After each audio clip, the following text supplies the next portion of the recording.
জুলাই শহীদ দিবস আজ। আবু সাইদের স্মৃতি রক্ষায় নেয়া উদ্যোগের অগ্রগতি নেই, সহযোদ্ধাদের ক্ষোভ। প্রকল্প দ্রুত দৃশ্যমান করার আশ্বাস বেরবি উপাচার্যের।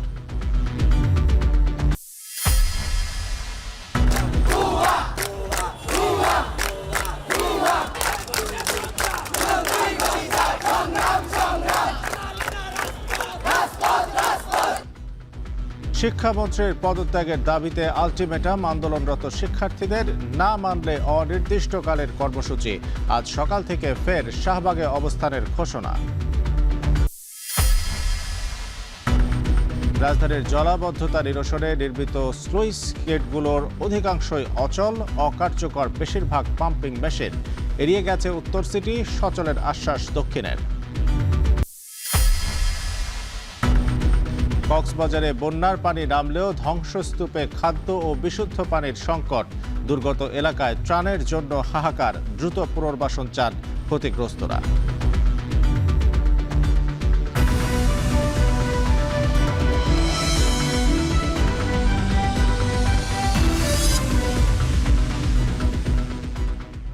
স্বাগত এখন বাণিজ্যে। পুরো আয়োজনে আপনাদের সঙ্গে রয়েছে আমি শামসুল আরেফিন। ২৪-এর গণ অভ্যুত্থানে শহীদদের স্মরণে আজ সারা দেশে পালিত হচ্ছে জুলাই শহীদ দিবস। এই দিনে ফ্যাসিবাদ বিরোধী আন্দোলনে রংপুরের বেগম রোকেয়া বিশ্ববিদ্যালয়ে পুলিশের গুলিতে শিক্ষার্থী আবু সাইদ, চট্টগ্রামে কলেজ শিক্ষার্থী মোহাম্মদ ওয়াসিম আকরাম সহ কমপক্ষে ৬ জন শহীদ হয়েছিলেন। ২০২৪ সালের জুলাই মাসে শান্তিপূর্ণ কোটা বিরোধী আন্দোলনের শুরুর দিনগুলোতে পুলিশ, যুবলীগ, ছাত্রলীগের অতর্কিত হামলায় অগ্নিগর্ভ হয়ে ওঠে ঢাকা সহ সারা দেশের রাজপথ। তবে এই আন্দোলনের প্রথম রক্তাক্ত দিনের সাক্ষী হয় রংপুরের মাটি। সেখানে স্বৈরাচারের পুলিশের সামনে বুক চিতিয়ে অসীম সাহস নিয়ে দাঁড়িয়ে যান বেগম রোকেয়া বিশ্ববিদ্যালয়ের শিক্ষার্থী আবু সাইদ। এদিন চট্টগ্রামে কলেজ শিক্ষার্থী মোহাম্মদ ওয়াসিম আকরাম সহ কমপক্ষে ৬ জন শহীদ হন।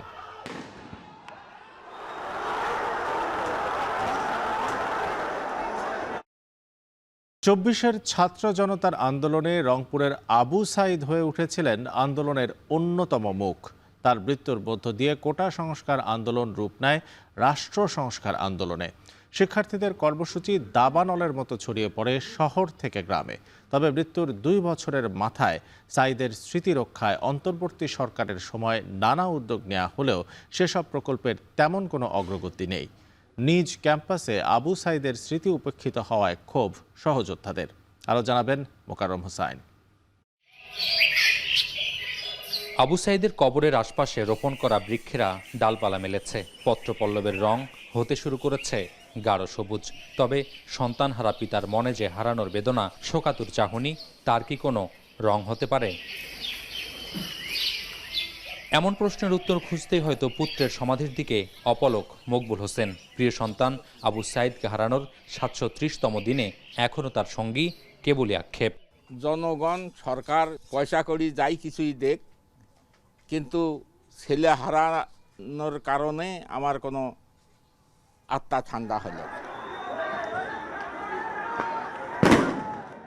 জীবন বিলিয়ে কোটা সংস্কার আন্দোলন থেকে রাষ্ট্র সংস্কার আন্দোলনের প্রেরণা রংপুরের বেগম রোকেয়া বিশ্ববিদ্যালয়ের শিক্ষার্থী আবু সাইদ হয়ে উঠেছিলেন জুলাই আন্দোলনের ফিনিক্স পাখি। এই মাটির ঘর কিংবা নিভৃত এই পাড়া, গ্রাম থেকে হাতে গোনা যে কয়েকজনকে ঘিরে চওড়া হচ্ছিল এখানকার মানুষের স্বপ্ন, তাদের মধ্যে অন্যতম ছিলেন শহীদ আবু সাইদ। আমার হলো চল গেছে, হোক যে আমার চল সবার আছে, সবার স্বপ্ন পূরণ হচ্ছে, আমার ছেলে দুনিয়ার নাই, এটাই আমার দুঃখ। আমরা চাই জুলাইয়ের সকল শক্তি একত্রিত হয়ে বাংলাদেশের মানুষের সামাজিক, রাজনৈতিক, অর্থনৈতিক অধিকার রক্ষার জন্য একসাথে কাজ করুক, এটাই আমাদের প্রত্যাশা। ছাত্র জনতার অভ্যুত্থানে আওয়ামী সরকারের পতন এবং শেখ হাসিনার পলায়নের পর অন্তর্বর্তী সরকারের 18 মাসে আবু সাইদের সমাধিতে পরিদর্শন কিংবা পরিবারের সঙ্গে সাক্ষাৎ যেন ছিল বিভিন্ন রাজনৈতিক দল এবং আমলা কিংবা সাংবিধানিক পদে থাকাদের অলিখিত নিয়ম। তবে জুলাই অভ্যুত্থানের 2 বছর পূর্তিতেই সেই স্মৃতি অনেকখানি ফিকে হতে শুরু করেছে। এমন অনেকগুলো আক্ষেপের বাস্তবতা পুঁজি করে আবু সাইদের খুনিদের ফাঁসির রায় কার্যকরের জন্য অপেক্ষা করছে তার পরিবার। একই সঙ্গে আবু সাইদের স্মৃতি রক্ষায় তার নিজ শিক্ষা প্রতিষ্ঠানের যে প্রতিশ্রুতির ফুলঝুরি, সেই প্রকল্পগুলোরও নেই দৃশ্যমান তেমন কোনো অগ্রগতি। এদিকে আবু সাঈদের স্মৃতি বিজড়িত বিদ্যায়তন রংপুরের বেগম রোকেয়া বিশ্ববিদ্যালয়ে তার নামে যে স্থাপনা হবার কথা ছিল সেগুলোর নেই দৃশ্যমান কোনো অগ্রগতি। বিশ্ববিদ্যালয়ের যেই ফটকে পুলিশের গুলিতে নিহত হয়েছেন শহীদ আবু সাঈদ, সেখানে নির্মাণ হবার কথা ছিল দৃষ্টিনন্দন তোরণ ও জাদুঘর। ভিত্তিপ্রস্তর স্থাপন হবার বছর পেরুলেও এখনও শুরুই হয়নি কাজ। হল নির্মাণের ঘোষণা হলেও আটকে আছে প্রতিশ্রুতির ফাইলে। আড়ম্বরপূর্ণ আয়োজনে বইমেলা হবার কথা থাকলেও দ্বিতীয় বর্ষে এসেই ফিকে হয়ে যায় সেই আয়োজনও। নিজ ক্যাম্পাসে আবু সাঈদের স্মৃতি উপেক্ষিত হওয়ায় ক্ষোভ সহযোদ্ধাদের। এমনিতেই উত্তরবঙ্গ তথা রংপুর চরম বৈষম্যের শিকার। যিনি বৈষম্যের বিরুদ্ধে এভাবেই বুক চিতিয়ে দাঁড়িয়ে গেলেন, তার সাথেই এ ধরনের তাকেই উপেক্ষিত করা হচ্ছে, এটি আসলে কোনোভাবেই কাম্য নয়। বর্তমান সরকার বেশি দিন হয় নাই, খুব 3 মাস থেকে 4 মাস হয়েছে। তো আমরা তাদের প্রতি এটা আশ্বাস রাখি, তারা দ্রুততম সময়ে এটা কাজগুলা করবে এবং আমাদের বিশ্ববিদ্যালয়ে আবু সাঈদের যে স্মৃতিটা রক্ষা করবে। তবে এমন দাবির সঙ্গে দ্বিমত বেগম রোকেয়ার উপাচার্যের। অন্তর্বর্তী সরকারের সময় নেয়া প্রকল্পের দরপত্র প্রক্রিয়া, প্রকল্প বাস্তবায়নে সরকারের একাধিক সংস্থার সংশ্লিষ্টতাকে বাস্তবায়নের দীর্ঘসূত্রিতার কারণ বলছেন তিনি। এছাড়া আবু সাঈদ হত্যার দায়ে আন্তর্জাতিক অপরাধ ট্রাইব্যুনালে দণ্ডিত বিশ্ববিদ্যালয়ের শিক্ষক, কর্মকর্তা কর্মচারীদের বহিষ্কার করা হয়েছে জানিয়ে আবু সাঈদের স্মৃতি বিজড়িত প্রকল্প দ্রুত বাস্তবায়নের আশ্বাস উপাচার্যের। প্রশাসনিক যে স্টেপগুলো আছে, স্টেপগুলো আমাদের ওভারকাম করার জন্য বিশ্ববিদ্যালয় প্রশাসনের কোনো দায়বদ্ধতা না। এই বিশ্ববিদ্যালয় প্রশাসন এটা সবসময় তাদেরকে দাবি করতেছে, ইউজিসিকে, শিক্ষা মন্ত্রণালয়কে, যথাযথ কর্তৃপক্ষকে। 2024-এর 16 জুলাই কোটা সংস্কার আন্দোলন চলাকালে জীবন উৎসর্গের মধ্য দিয়ে আবু সাঈদ হয়ে ওঠেন আন্দোলনের প্রতীক। দেশের গণ্ডি পেরিয়ে আন্তর্জাতিক অঙ্গনে বহুল আলোচিত আবু সাঈদের ত্যাগ পরবর্তী প্রজন্মকে শানিত করবে জানিয়ে শহীদ আবু সাঈদের স্মৃতি রক্ষায় সামাজিক ও রাষ্ট্রীয় উদ্যোগের দাবি সহযোদ্ধাদের। মোকাররম হোসাইন, এখন, রংপুর। ঐতিহাসিক জুলাই শহীদ দিবসে শহীদদের প্রতি গভীর শ্রদ্ধা জানিয়েছেন প্রধানমন্ত্রী তারেক রহমান। তাদের ত্যাগের মহিমায় দেশের সর্বক্ষেত্রে গণতন্ত্রকে প্রাতিষ্ঠানিক রূপ দেওয়ার অঙ্গীকার করেন তিনি। নিজের ফেসবুকে এক পোস্টে প্রধানমন্ত্রী 6 শহীদের কথা স্মরণ করে লেখেন, জুলাইয়ের গণ অভ্যুত্থান শুধু একটি আন্দোলনই ছিল না, এটি ছিল দীর্ঘ 1.5 দশক ধরে জনগণের ওপর চাপিয়ে দেওয়া ফ্যাসিবাদ, প্রাতিষ্ঠানিক দুর্নীতি, লুণ্ঠন, গুম, খুন, দমন পীড়ন এবং ভোটাধিকার হরণের বিরুদ্ধে সমগ্র জাতির ঐক্যবদ্ধ প্রতিরোধ। সে আত্মত্যাগ ও সংগ্রামের শক্তিতে বাংলাদেশের মানুষ গণতান্ত্রিক আকাঙ্ক্ষাকে নতুন করে প্রতিষ্ঠার সুযোগ লাভ করেছে। ঐতিহাসিক সেই গণ অভ্যুত্থানের শহীদদের পবিত্র আত্মত্যাগের মর্যাদা রক্ষায় সরকার দৃঢ় প্রতিজ্ঞ বলেও জানান তিনি। শিক্ষামন্ত্রীর পদত্যাগের দাবিতে বুধবার দেশের বিভিন্ন জায়গায় কর্মসূচি পালন করেছে আন্দোলনরত উচ্চ মাধ্যমিকের শিক্ষার্থীরা। বুধবার সন্ধ্যায় শাহবাগের শিক্ষার্থীরা জানায়, দাবি না মানলে অনির্দিষ্টকালের জন্য কর্মসূচি চলমান থাকবে। আজ সকাল থেকে শিক্ষামন্ত্রীর পদত্যাগের এক দফা দাবিতে শাহবাগ থেকে 3য় দিনের কর্মসূচি পালন করার কথা রয়েছে। এর আগে বুধবার উচ্চ মাধ্যমিক পরীক্ষার্থীদের পূর্ব ঘোষিত কর্মসূচি ছিল লং মার্চ টু সচিবালয়। কর্মসূচি সফল করতে বুধবার দুপুর নাগাদ রাজধানীর সায়েন্স ল্যাব মোড়ে জড়ো হন শতাধিক আন্দোলনকারী। সড়ক অবরোধ করে ঘণ্টাখানেক বিক্ষোভ করেন তারা। পরে সচিবালয় অভিমুখে লং মার্চ শুরু করেন। ঢাকা বিশ্ববিদ্যালয় এলাকা দিয়ে পায়ে হেঁটে শিক্ষা ভবন মোড়ে এলে প্রথম কোনো পুলিশি বাধার সম্মুখীন হন আন্দোলনকারীরা। সেখানে আগে থেকেই পুলিশের কয়েক স্তরের ব্যারিকেড প্রতিবন্ধকতায় রাতে কর্মসূচি স্থগিত করে আন্দোলনকারী শিক্ষার্থীরা।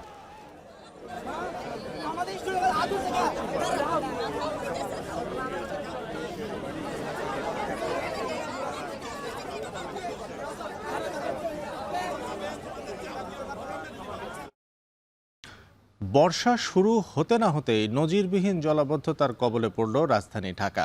এবার এমন সব এলাকা তলিয়েছে যেখানে আগে কখনোই পানি জমেনি, কিন্তু শহর জুড়ে কোটি কোটি টাকা ব্যয়ে নির্মাণ করা ড্রেন কিংবা শহরের পানি বের করতে নির্মাণ করা 44টি জলকপাট আর 1000 কোটি টাকা ব্যয়ে বসানো 7 পাম্পিং স্টেশন থাকা সত্ত্বেও কেন হলো এমন দশা? গেল 2 বছরে চলেছে কি ড্রেন ক্লিন প্রকল্প? বর্ষা মোকাবেলায় কী পরিকল্পনাই বা ছিল নয়া নগরকর্তাদের? এসব প্রশ্নের উত্তর খোঁজার চেষ্টা করেছেন রাজু আহমেদ। ঢাকার নিচু এলাকায় বর্ষায় জলাবদ্ধতা চিরচেনা বাস্তবতা, তবে এবারের চিত্রটা ছিল একটু ভিন্ন। শুধু নিচু এলাকায় নয়, রাজধানীর যেসব এলাকায় আগে পানি জমতো না সেসব এলাকাও এবার ডুবেছিল বৃষ্টির পানিতে। প্রশ্ন উঠেছে, ঢাকার জলাবদ্ধতা নিরসনে কোটি কোটি টাকা খরচের পরও কেন এই বেহাল দশায় পড়তে হলো নগরবাসীকে? খোঁজ নিয়ে দেখা গেছে, রাজধানীর জমে থাকা পানি নদীতে বের করে দেওয়ার জন্য ঢাকার 2 সিটি কর্পোরেশন ও পানি উন্নয়ন বোর্ডের 44টি স্লুইস গেট আর 7টি পাম্পিং স্টেশন থাকলেও তা কাজে আসেনি। বছরের পর বছর রক্ষণাবেক্ষণ না করায় স্লুইস গেটগুলোর অধিকাংশই অচল। যেসব সচল সেগুলোর জন্য নেই পর্যাপ্ত জনবল। নজরদারির অভাবে দখলও হয়েছে বেশ কিছু স্লুইস গেট। বৃষ্টি হয়েছে, এটা যদি খোলা থাকতো তাহলে মনে হচ্ছে পানিটা সুন্দর দিকে নেমে যেত নদীতে। আমাদের এটা যখন কাজ হয় আমরা এখানে আসতে পারি না। বছরের পর বছর যাবত আমাদের এই জায়গাটা আমাদের আসার কোনো রাস্তা পাই না, এটা পুরাটাই দখল হয়ে রয়েছে। একই অবস্থা পাম্প স্টেশনগুলোরও। পানি সেচে ফেলার অধিকাংশ ভারী পাম্প মেশিনই যান্ত্রিক ত্রুটির কারণে অকেজো হয়ে আছে। এই যেমন রাজধানীর গোরান চটবাড়ি এলাকার পাম্পিং স্টেশন। মোট 9টি পাম্প দিয়ে প্রতি সেকেন্ডে প্রায় 70,000 লিটার পানি শহর থেকে তুরাগে ঠেলে দেওয়ার কথা থাকলেও বাস্তব সক্ষমতার পরিমাণ মাত্র 25,000 লিটার। 9টি পাম্পিং মেশিনের 3টি নষ্ট হয়েছে 2016 সালে, যা আজও অকেজো। এমনিতে ভালো আছে 5টার ভিতরে 4টা চলতেছে। আর নষ্ট আছে হচ্ছে 4টা। এছাড়া নতুন 6টির মধ্যেও নষ্ট একটি, আর একটি যান্ত্রিক জটিলতায় বন্ধ, যা এবারের জলাবদ্ধতায় উত্তর সিটির পানি দ্রুত নিষ্কাশন না হওয়ার বড় কারণ। একই দশা ঢাকা দক্ষিণ সিটির আওতাধীন কমলাপুর টিটিপাড়া পাম্পিং স্টেশনের। 3টি আধুনিক পাম্পিং মোটরের নষ্ট 2টি, আর আগের 6টি পাম্পের মধ্যে সচল 4টি। সেটিও অকার্যকর হয়ে পড়েছে পলিথিন, বোতল ও বাসাবাড়ির বর্জ্যের কারণে। নষ্ট ছিল আগে, তো রিসেন্টলি আপনার ঠিক করা হয়েছে। ঠিক করার পরে আপনার এখানে যে ইয়াটা আছে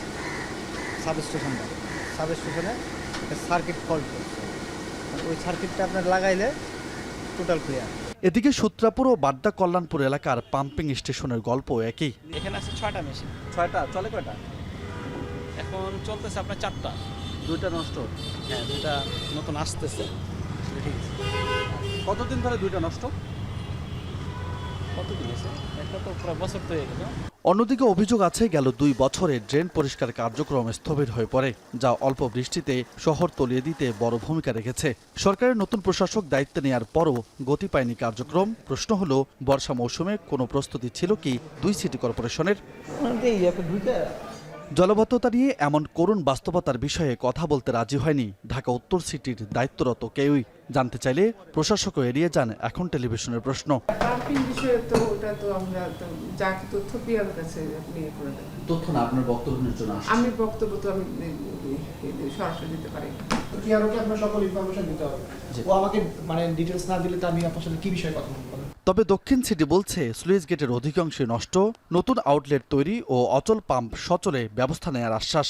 আমরা ওয়াটার ডেভেলপমেন্ট বোর্ড থেকে 57টা সুইচ গেট পাইছি, কিন্তু এগুলা সবই নষ্ট, কোনোটা চালু নেই। এগুলা সচল হওয়ার জন্য আমরা কনসালটেন্ট নিয়ে করছি আইডিবিএমকে, নিশ্চয় ওয়াটার মডেলিং। তারা ফিজিক্যালি ভিজিট করছে, ভিজিট করে একটা রিপোর্ট দিছে আর কি। এখন এগুলো আমরা ঠিক করতে হবে আর কি। জনবল সংকট, দায়িত্ব অবহেলায় এই বর্ষায় নগর কি আবারও রূপ নেবে বুড়িগঙ্গায়, নাকি কোটি মানুষের ভোগান্তির আহাজারিতে হুঁশ ফিরবে উদাসীন নগরকর্তাদের, সেটি এখন দেখার অপেক্ষা। রাজু আহমেদ, এখন, ঢাকা। পানি নেমেছে, কিন্তু শেষ হয়নি কক্সবাজারের মানুষের দুর্ভোগ। 1 সপ্তাহের ভয়াবহ বন্যা রেখে গেছে ধ্বংসস্তূপ, কান্না আর অনিশ্চয়তার দীর্ঘ ছাপ। এখন শুধু ত্রাণ নয়, দ্রুত পুনর্বাসন, কৃষি ও মৎস্য খাতে ক্ষতিপূরণ এবং স্বাভাবিক জীবনে ফেরার কার্যকর উদ্যোগই জেলার মানুষের সবচেয়ে বড় প্রত্যাশা। মোহাম্মদ মোর্শেদের প্রতিবেদন, ছবি তুলেছেন মোহাম্মদ রাসেল। কক্সবাজারে বানের জলে ভেসে গেছে হাজারো মানুষের স্বপ্ন। বন্যার পানি নামতে শুরু করলেও এখন স্পষ্ট হয়ে উঠছে ভয়াবহ ধ্বংসযজ্ঞের চিত্র। কোথাও ভেঙেছে সড়ক, সেতু ও কালভার্ট, কোথাও তলিয়ে নষ্ট হয় বিস্তীর্ণ ফসলের জমি ও মাছের ঘের। ঘরবাড়ি হারিয়ে অনেক পরিবার এখনও মানবেতর জীবনযাপন করছে।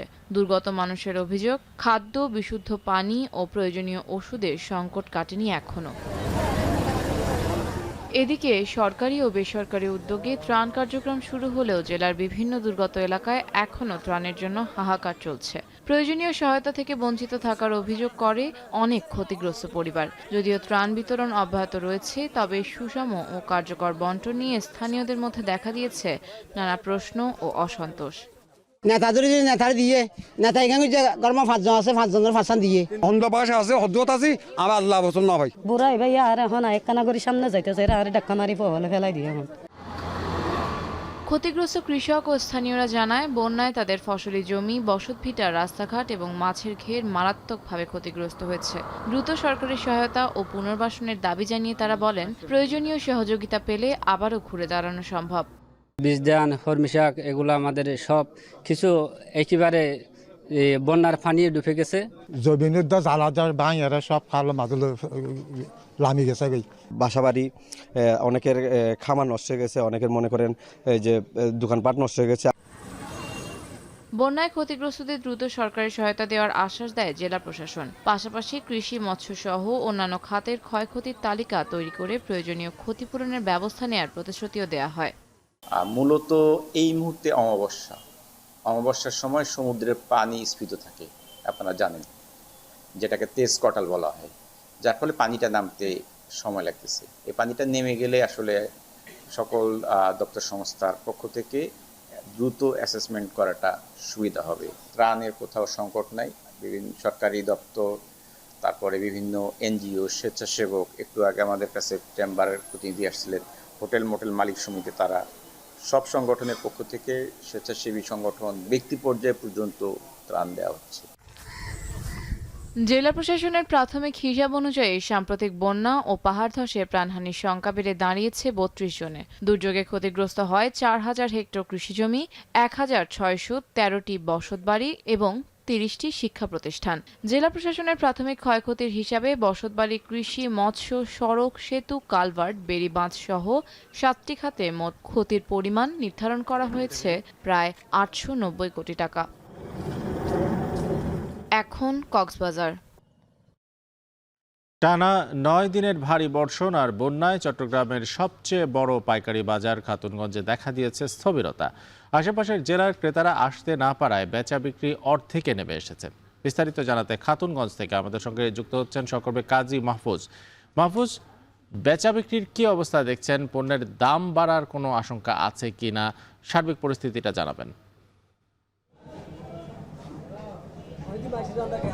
আরফিন, গত 9-10 দিনের টানা বৃষ্টি, একই সাথে চট্টগ্রামের বেশ কয়েকটি উপজেলাতে বন্যার সৃষ্টি হওয়ায় মূলত চট্টগ্রামের বৃহত্তম যে পাইকারি বাজার খাতুনগঞ্জ, এখানে ব্যবসা বাণিজ্যে স্থবিরতা নেমে এসেছে। বিশেষ করে স্বাভাবিক সময়ে যে বেচা বিক্রি হয় তার চেয়ে অর্ধেক, এবং অনেকে বলছেন যে অর্ধেকের নিচে নেমে এসেছে বেচা বিক্রি।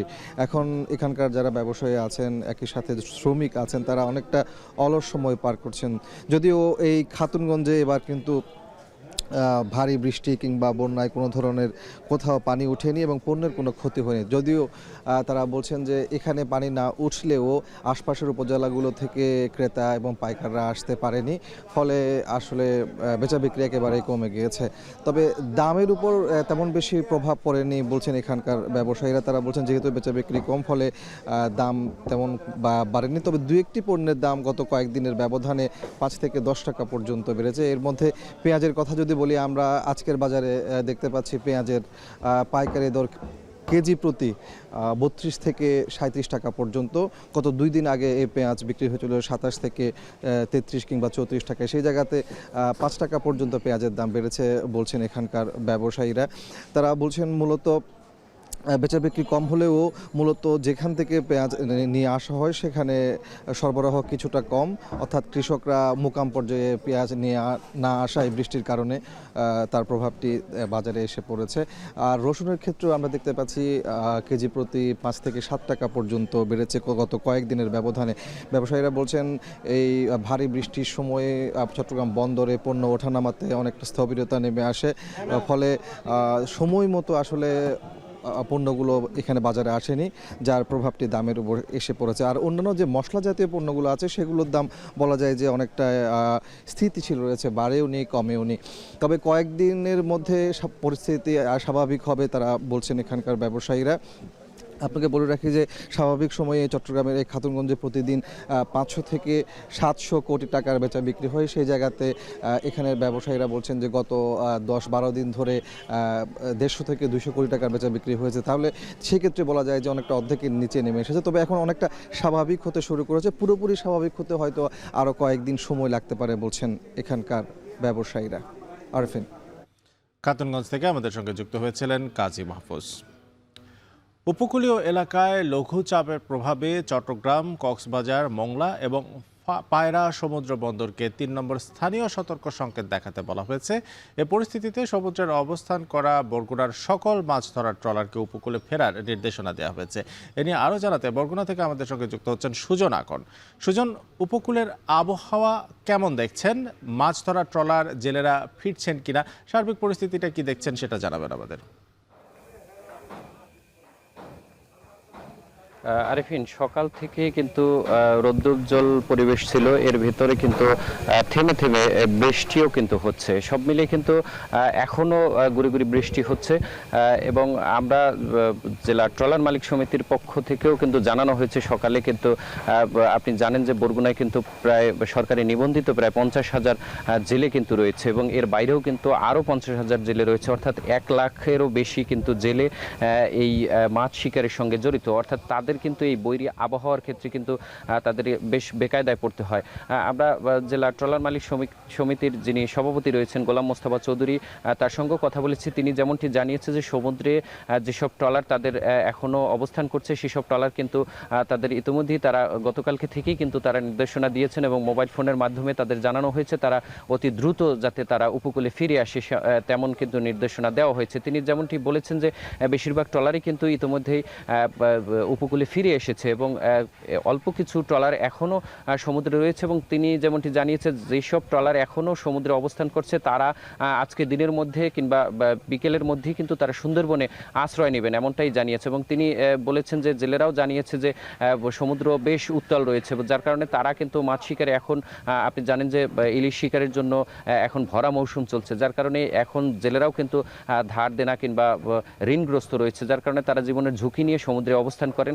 কিন্তু ট্রলার মালিক সমিতির পক্ষ থেকে কিংবা কোস্টগার্ডের পক্ষ থেকে কিন্তু বারবারই বলা হয়েছে এই বৈরী আবহাওয়ায় যাতে তারা সমুদ্রে অবস্থান না করে, যার কারণে কিন্তু তাদের এই তীরে ফিরে আসার জন্য বলা হয়েছে। আপনি জানেন যে বেশ কয়েকদিন আগে অর্থাৎ 1 সপ্তাহ আগেও কিন্তু বরগুনার তালতলির একটি ট্রলার কিন্তু সমুদ্রে কিন্তু এর আগে যখন আবহাওয়া অধিদপ্তর থেকে 3 নম্বর সতর্ক সংকেত দেওয়া হয়েছিল সেই সময়টায় তারা সমুদ্রে মাছ শিকারে যাওয়ার ফলে কিন্তু এই ট্রলারটি ডুবে যায় এবং 18 জন জেলে নিয়ে ট্রলারটি ডুবে গেলে কিন্তু তাৎক্ষণিক 16 জনকে উদ্ধার করা হলো। পরবর্তীতে কিন্তু একজনের মৃতদেহ উদ্ধার করা হয় এবং এখন পর্যন্ত একজন জেলে কিন্তু নিখোঁজ রয়েছে। সব মিলিয়ে কিন্তু বরগুনায় কিন্তু আবহাওয়া এখনও থেমে থেমে বৃষ্টি চলছে এবং জেলেরাও বেশিরভাগ জেলেরাও কিন্তু উপকূলে ফিরে এসেছে এবং যারা এখনও সমুদ্রে অবস্থান করছে তাদেরকে ফিরে আসার জন্য নির্দেশনা দেওয়া হয়েছে। তো এই ছিল আমার কাছে বরগুনা থেকে সবশেষ।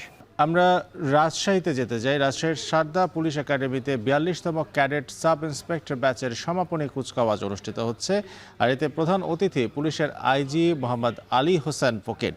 এই নিয়ে জানাতে সেখান থেকে আমাদের সঙ্গে সরাসরি যুক্ত হচ্ছেন রাকিবুল হাসান। রাকিব, সমাপনী কুচকাওয়াজ নিয়ে কেমন উদ্দীপনা দেখছেন, বিস্তারিত জানাবেন।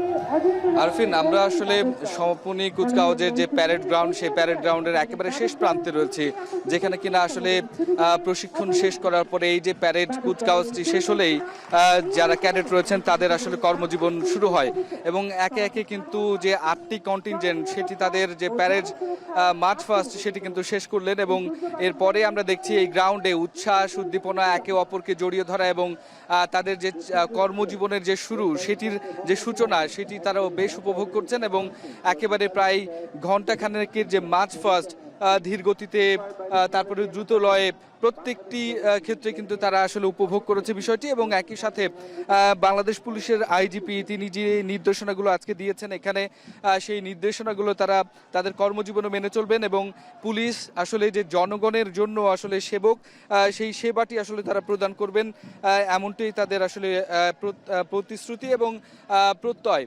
একই সাথে কিন্তু যারা এখানে সিনিয়ররা আছেন তারা প্রত্যাশা করেন যে এই যে সাব ইন্সপেক্টর 42তম ক্যাডেট সাব ইন্সপেক্টর 2025-এর ব্যাচ এটি, তারা যারা এখানে আজকে তাদের এই প্রাথমিক প্রশিক্ষণের কাজটি শেষ করলেন, তারা সততার সাথে, নিষ্ঠার সাথে এবং আন্তরিকতার সাথে তারা তাদের কাজটি করবেন এবং জনগণের যেটি আসলে স্বার্থ, সেই স্বার্থটিকে আসলে বড় করে দেখবেন বলে এখানে আশা করা হচ্ছে।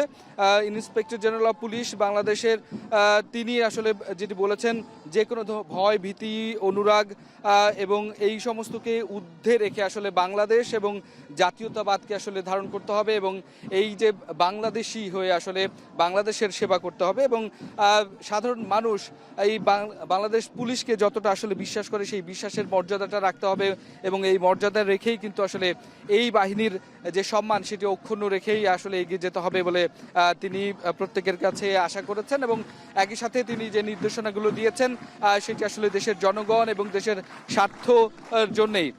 এই যে এখন আমরা যেটি দেখছি বাড্ডের যে দল সেই কন্টিনজেন্টটির কুচকাওয়াজ শেষ হলেই আজকের এই সমাপনী কুচকাওয়াজ আসলে শেষ হবে এবং এর মধ্য দিয়েই 42তম ক্যাডেটের যে কুচকাওয়াজ, সমাপনী কুচকাওয়াজ সেটি শেষ হচ্ছে। তো আরফিন, এই ছিল রাজশাহী সারদা পুলিশ একাডেমি থেকে আমার কাছে সবশেষ খবর। রাজশাহীর সারদা পুলিশ একাডেমি থেকে আমাদের সঙ্গে যুক্ত হয়েছিলেন রাকিবুল হাসান। আজ সনাতন ধর্মাবলম্বীদের অন্যতম বড় ধর্মীয় অনুষ্ঠান জগন্নাথ দেবের রথযাত্রা উৎসব পালিত হবে। ইসকন বাংলাদেশের উদ্যোগে অন্যান্য বছরের মতো এবারও রথযাত্রা উৎসব হবে। আর এ নিয়ে বিস্তারিত জানাতে রাজধানীর স্বামীবাগ থেকে যুক্ত হচ্ছেন শাহরিয়ার জামান পুলক। রথযাত্রার আনুষ্ঠানিকতা শুরু হয়েছে কিনা আর রথযাত্রা ঠিক কখন বের হবে একটু বিস্তারিত জানাবেন।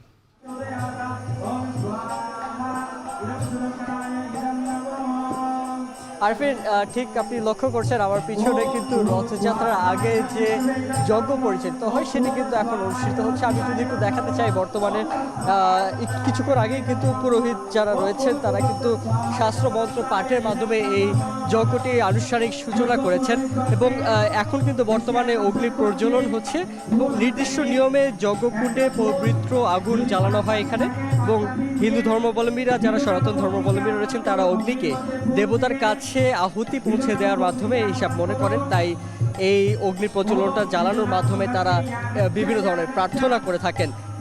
এরপরেই আসলে আহুতি প্রদান যেটি আসলে এখন বর্তমানে হচ্ছে, এটির মাধ্যমে আসলে আগুনে ঘি, তিল, চাল, বিভিন্ন ধরনের শস্য, কাঠ এবং সুগন্ধি উপাদান অর্পণ করা হয় এবং প্রতিটি আহুতির সময় কিন্তু মন্ত্র উচ্চারণ করা হয়। এক্ষেত্রে তারা দেবতার পূজা করে থাকেন এর পরপরই এবং এর মাধ্যমে এবার যে আসলে তারা বলছেন যে এই যে বন্যা কবলিত যারা দুর্যোগের মধ্যে যারা পড়েছেন বাংলাদেশের বিভিন্ন এলাকায়, এবার এছাড়াও পৃথিবীতে যাতে শান্তি বয়ে আসে, দেশে যাতে সব দিক থেকে শান্তি শৃঙ্খলা বজায় থাকে, সেজন্য কিন্তু তারা দেবতার পূজা করে থাকেন এই সময়টিতে এবং এই সময়টিতে আসলে জগন্নাথ, বলরাম ও সুভদ্রার পূজা করা হয়ে থাকে এবং মঙ্গল ও শান্তি প্রার্থনা, যেটি আসলে কিছুক্ষণ আগে বলছিলাম, সেটি করা হয়ে থাকে।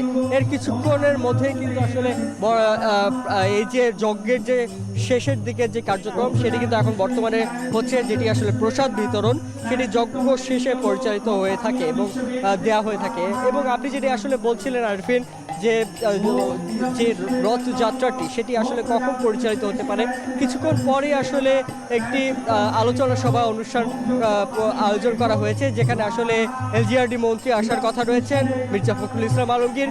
এরপরে আসলে যত ধরনের কার্যক্রম শেষ করে আনুমানিক দুপুর 3টা থেকে 4টার মধ্যে কিন্তু এই রথযাত্রাটি বের হবে এই স্বামীবাগের ইসকনের যে আশ্রম রয়েছে সেখান থেকে।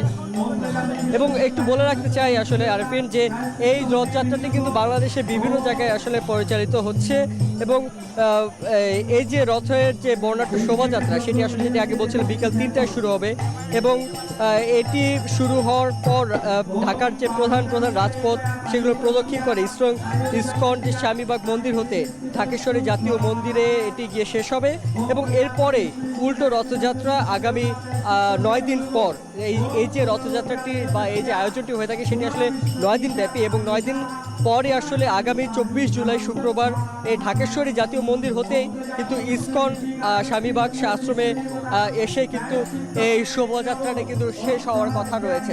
তবে আসলে এই যে এখন বর্তমানে যে কার্যক্রম কার্যক্রম চলছে। এই বর্তমানে কার্যক্রমটি আরও 1 ঘন্টা নাগাদ পরিচালিত হতে পারে এবং সবশেষ মিলিয়ে যেটা আসলে বলছিলাম 3টা থেকে 4টা নাগাদের মধ্যে কিন্তু এই রথযাত্রা শুরু হওয়ার কথা রয়েছে। তো আরিফিন, এই ছিল আমার কাছে বর্তমানে ইসকন আশ্রম থেকে সর্বশেষ পরিস্থিতি। জগন্নাথ দেবের রথযাত্রার খবরাখবর জানাতে স্বামীবাগ থেকে আমাদের সঙ্গে যুক্ত হয়েছিলেন শাহরিয়ার জামান পুলক। কার্পেটিং হবে এই আশ্বাসে ডাকা হলো উদ্বোধনী অনুষ্ঠান, মিষ্টিমুখ করাতে খাওয়ানো হলো জিলাপি। এরপর উন্নয়ন নয়, 1 মাস ধরে সড়কের ইটই খুলে বিক্রি করে দিল একটি প্রতারক চক্র। একই কৌশলে আরেকটি সড়কের ইট বিক্রি করতে গিয়ে ধরা পড়ে তারা। জামালপুর সদর উপজেলার রশিদপুর ইউনিয়নের 2 সড়ক ঘিরে এই অভিনব প্রতারণার বিস্তারিত জানাচ্ছেন জুয়েল রানা। একসময় ইটের সলিংয়ে চলাচল ছিল স্বাভাবিক, কিন্তু এখন পুরো সড়ক জুড়েই শুধু গর্ত আর খোয়া, হাঁটাও যেন দুর্ভোগ। জামালপুর সদর উপজেলার রশিদপুর ইউনিয়নের গজারিয়া আটা থেকে ময়নার মোড় পর্যন্ত প্রায় 3 কিলোমিটার এই সড়কটির এমন চিত্র মাত্র 2 মাসের ব্যবধানে। গত মে মাসে নতুন কার্পেটিংয়ের কাজ শুরু হবে এমন ঘোষণা দিয়ে স্থানীয় জনপ্রতিনিধি, আইনজীবী ও এলাকাবাসীকে নিয়ে আয়োজন করা হয় উদ্বোধনী অনুষ্ঠান। মিষ্টিমুখ করাতে বিতরণ করা হয় জিলাপি। এরপর 1 মাস ধরে প্রকাশ্যেই সড়কের সব ইট খুলে ট্রাকে তুলে বিক্রি করে দেয় প্রতারক চক্র। ফলে এখন প্রায় পুরো সড়কই চলাচলের অনুপযোগী। দ্রুত সড়কটি পুনর্নির্মাণের দাবি জানিয়েছেন স্থানীয়রা। প্রত্যেক সাইডে 2 ফুট করে কার্পেটিং 12 ফিট করে রাস্তা হবে। এই সরকারের কাছে আমরা একটাই দাবি, রাস্তাটা হোক। গজারিয়া আটা গ্রামের ঘটনায় সফল হওয়ার পর একই কৌশলে গত 16 জুন চাঁদপুর এলাকার আরেকটি সড়কের ইট খুলে বিক্রির চেষ্টা করে চক্রটি। তবে এবার স্থানীয়দের সন্দেহ হলে তারা কাজ বন্ধ করে দেন। প্রকল্পের বৈধ কাগজপত্র দেখাতে না পারায় মূল হোতা মান্নান সহ 11 জনকে আটক করে পুলিশের হাতে তুলে দেওয়া হয়। আমি একটু ইট তুলতে একটু বলছিলাম, দেখি আমার মারার না গিয়েছিল। আগে ইট বিছে না সিলভেনকে দেখছি, এই ইট তুলে বেঁচে খাইছে। উদ্বোধনী অনুষ্ঠানে উপস্থিত জনপ্রতিনিধিরাও বলছেন তারাও প্রতারণার শিকার হয়েছেন। সরকারি উন্নয়ন প্রকল্পের কাজ মনে করেই অনুষ্ঠানে অংশ নিয়েছিলেন। পরে প্রতারণার বিষয়টি জানতে পেরে অভিযুক্তদের আটকে পুলিশের কাছে সোপর্দ করা হয়। রাস্তার ইটগুলো যে আমাদের সকলের সম্মুখে আমাদেরকে ধোঁকা দিয়ে তুলে নিয়ে বিক্রি করে দেওয়া হচ্ছে কিংবা আমাদের সাথে প্রতারণা করতেছে, এটা আমরা আগে আদৌ বুঝিনি। এদিকে সড়ক দুটি এলজিইডির আওতাভুক্ত হলেও সেখানে নতুন কোনো কার্পেটিং প্রকল্প অনুমোদনের তথ্য নেই বলে জানিয়েছে সংস্থাটি। উপজেলা প্রশাসন জানিয়েছে একটি সড়ক ইতোমধ্যে আংশিক সংস্কার করা হয়েছে, অন্যটিও দ্রুত সংস্কারের উদ্যোগ নেওয়া হবে। এই রাস্তাগুলো খুব দ্রুত গতিতে সংস্কারের ব্যবস্থা নেওয়া হয়েছে। অলরেডি একটা রাস্তা কিছুটা হলেও পুনঃসংস্কার করা হয়েছে এবং বাকিগুলো করার প্রয়োজনীয় পদক্ষেপ নেওয়া হচ্ছে। এলজিইডির চলমান কোনো প্রকল্প চলমান নাই। পরবর্তীতে আমরা সরজমিনে পরিদর্শন করে প্রকল্প গ্রহণের ব্যবস্থা নেব। এর দ্বারা এলাকার সাধারণ মানুষের দুঃখ দুর্দশা লাভ করে। স্থানীয় জনগণকে উদ্বুদ্ধ করে আমরা তাদেরকে সেখানে আটক করি এবং তাদেরকে পুলিশ দিয়ে গ্রেপ্তার করিয়ে পরবর্তী সময়ে ইউনো মহোদয়ের নেতৃত্বে আমাদের সেই ইউনিয়ন পরিষদের সচিব মহোদয়কে বাদী করে মামলা করা হয়। প্রাথমিক হিসাবে দুটি সড়ক থেকে অন্তত 26 লাখ টাকার বেশি মূল্যের ইট বিক্রি করেছে প্রতারক চক্র। স্থানীয়দের দাবি, অভিযুক্তদের দৃষ্টান্তমূলক শাস্তির পাশাপাশি দ্রুত এই সড়ক পুনর্নির্মাণ করে জনদুর্ভোগের অবসান ঘটাতে হবে। এখন জামালপুর। দাবানলের ধোঁয়ায় ঢেকে গেছে কানাডার অন্টারিও প্রদেশ।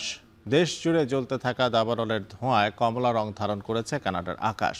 দেশটির বায়ুর মান অবনতির দিকে থাকায় বাসিন্দাদের জন্য বাড়ছে স্বাস্থ্য ঝুঁকি।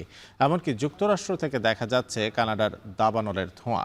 এদিকে বিশেষজ্ঞদের আশঙ্কা, বিস্তৃত দাবানল প্রতিবেশী যুক্তরাষ্ট্র ছড়িয়ে পড়তে পারে, যা তৈরি করতে পারে পরিবেশগত ঝুঁকি। বিস্তারিত জানাচ্ছেন তানভীর জনি। দাবানলের ধোঁয়ায় ঢেকে আছে কানাডার উত্তর পশ্চিম প্রদেশ অন্টারিও। কমলা রং ধারণ করেছে টরন্টোর আকাশ। দিনের আলোতেও ঝাপসা চারপাশ। গোটা অন্টারিও প্রদেশ ঢেকে আছে ঘন ধোঁয়ার চাদরে। দাবানলের এই ধোঁয়া প্রতিবেশী দেশ যুক্তরাষ্ট্র থেকেও দেখা যাচ্ছে, যা এরই মধ্যে টরন্টো শহরকে পরিণত করেছে বিশ্বের অন্যতম দূষিত শহরে।